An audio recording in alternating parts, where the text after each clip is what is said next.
अपनी बेटी की शादी जबरदस्ती अपनी पसंद के लड़के से करवाने वाले अंकल जी लोग बड़े चिंतित हैं। दहेज के लिए बेटे को इमोशनली ब्लैकमेल करके उसकी प्रेमिका छुड़वाने वाली माताजी लोगों में डर का माहौल है।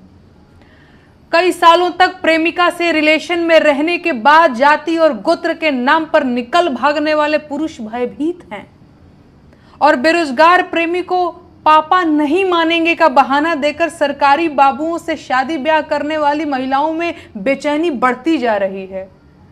बीते दिनों जिन जघन्य तरीकों से कुछ पुरुषों की हत्याएं हुई हैं, उसके बाद से नैरेटिव गढ़ा जा रहा है कि सभी महिलाएं संभावित साजिशकर्ता और पतियों की हत्यारिन हैं और सभी पुरुष खतरे में हैं। एक घटिया किस्म का नैरेटिव बनाया जा रहा है कि सभी पतियों को अपनी पत्नियों से सावधान रहने की जरूरत है और आपकी पत्नी किसी भी दिन आपकी हत्या करवा सकती है।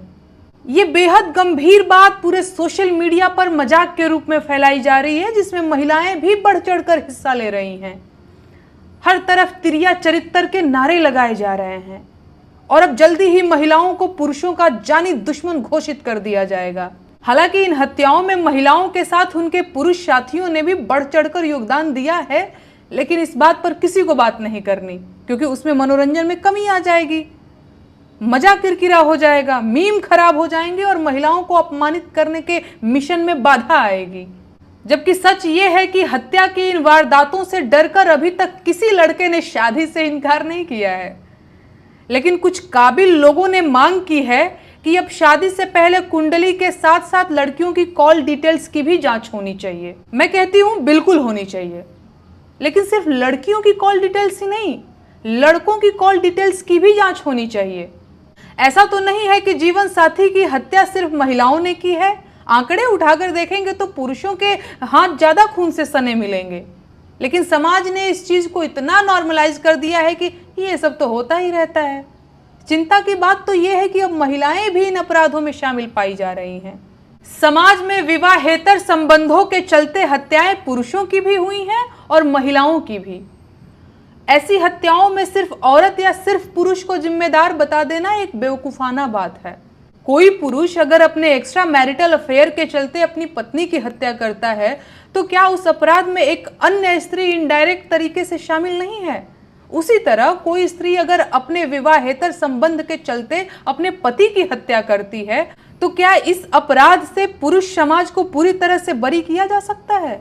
हमारा समाज पुरुष सत्तात्मक और महिला विरोधी समाज है, जो महिलाओं को हमेशा गिल्ट में रखना चाहता है, क्योंकि इससे महिलाओं को डोमिनेट करना आसान हो जाता है।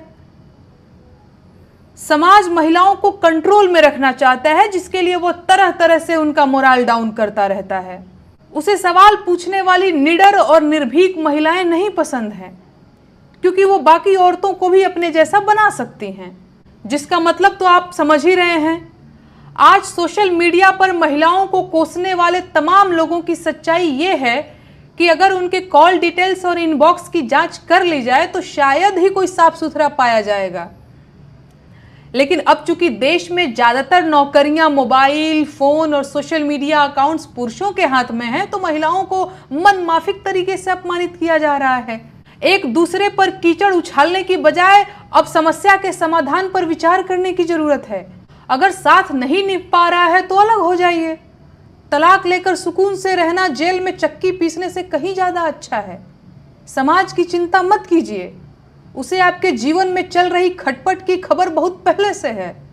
उसका हाल भी आपसे बेहतर नहीं है। अपनी जिंदगी का सुकून बचाइए, नहीं निभ रही है तो अलग हो जाइए। एक दूसरे को ड्रम, फ्रीज और सूटकेस में भरने से ज्यादा बेहतर है अलग हो जाइए।